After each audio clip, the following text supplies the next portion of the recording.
Good afternoon, everyone. Good afternoon. Good afternoon. Good afternoon. Thank you all. Thank you, thank you. Thank you, thank you. So let me say, and I love you back, and I love you back. So let me say, my heart is full today. My heart is full today, full of gratitude for the trust you have placed in me, full of love for our country, and full of resolve. The outcome of this election is not what we wanted, not what we fought for, not what we voted for, but hear me when I say, the light of America's promise will always burn bright. As long as we never give up, and as long as we keep fighting.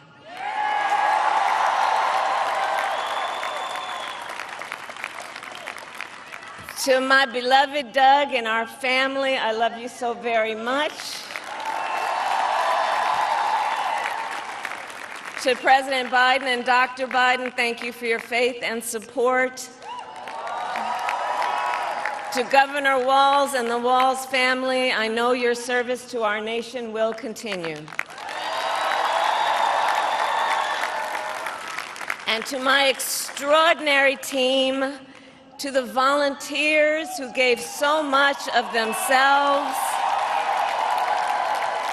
to the poll workers and the local election officials, I thank you all. Look, I am so proud of the race we ran, and the way we ran it, Over the 107 days of this campaign, we have been intentional about building community and building coalitions, bringing people together from every walk of life and background, united by love of country with enthusiasm and joy in our fight for America's future.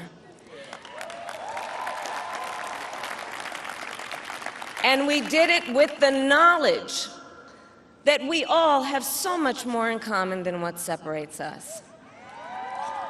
Now, I know folks are feeling and experiencing a range of emotions right now.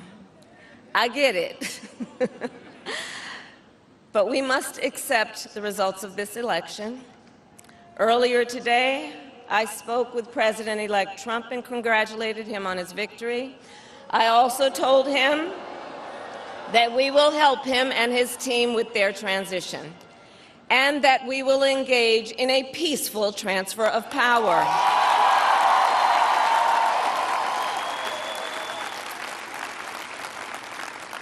A fundamental principle of American democracy is that when we lose an election, we accept the results. That principle, as much as any other, distinguishes democracy from monarchy or tyranny. And anyone who seeks the public trust must honor it.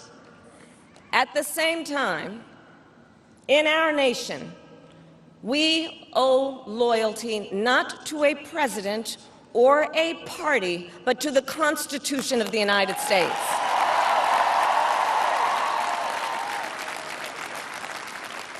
And loyalty to our conscience and to our God. My allegiance to all three is why I am here to say, while I concede this election, I do not concede the fight that fueled this campaign.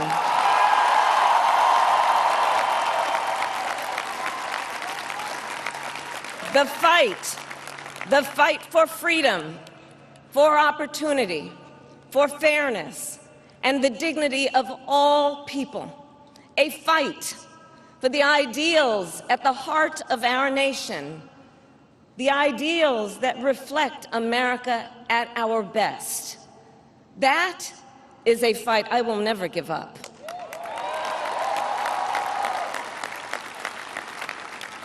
I will never give up the fight for a future where Americans can pursue their dreams, ambitions, and aspirations, where the women of America have the freedom to make decisions about their own body and not have their government telling them what to do. We will never give up the fight to protect our schools and our streets from gun violence. And America, we will never give up the fight for our democracy, for the rule of law, for equal justice, and for the sacred idea that every one of us, no matter who we are or where we start out, has certain fundamental rights and freedoms that must be respected and upheld.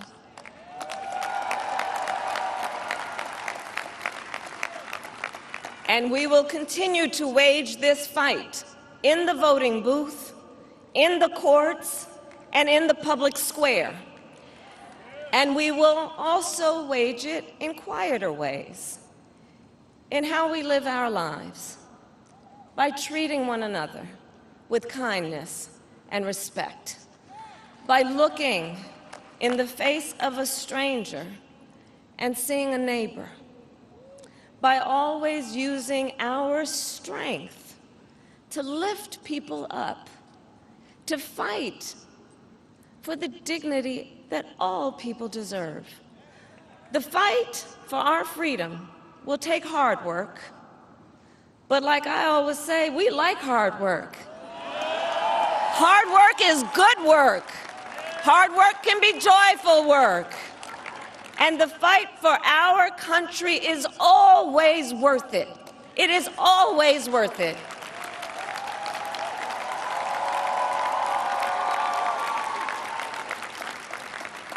To the young people who are watching, it is, I love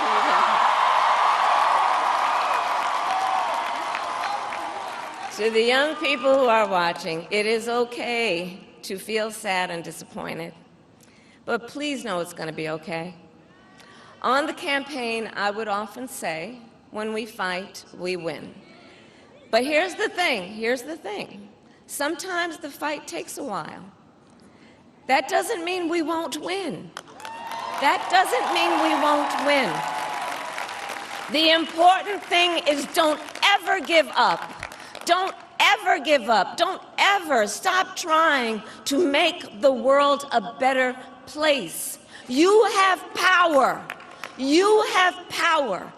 And don't you ever listen when anyone tells you something is impossible because it has never been done before.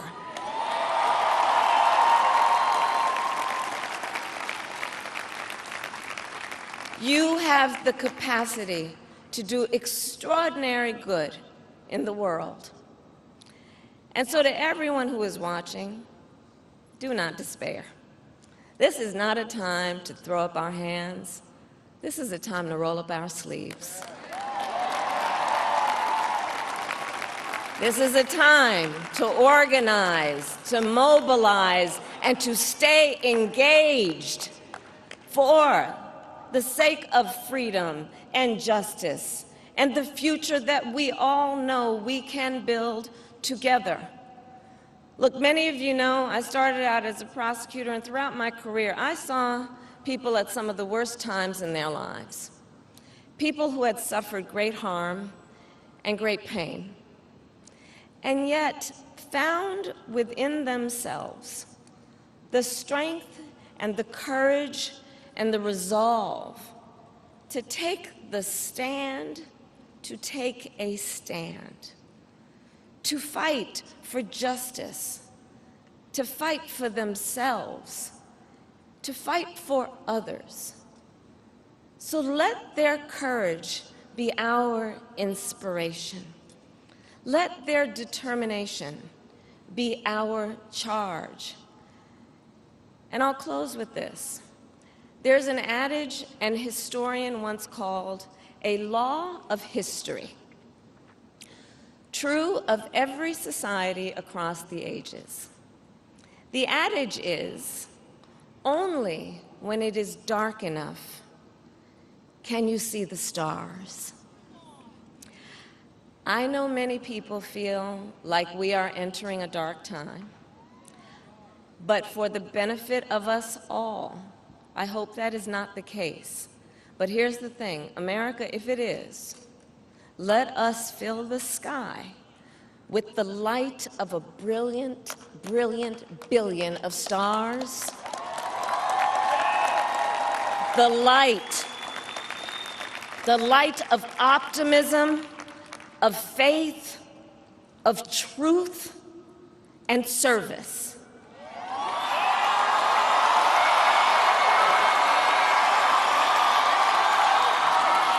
HU.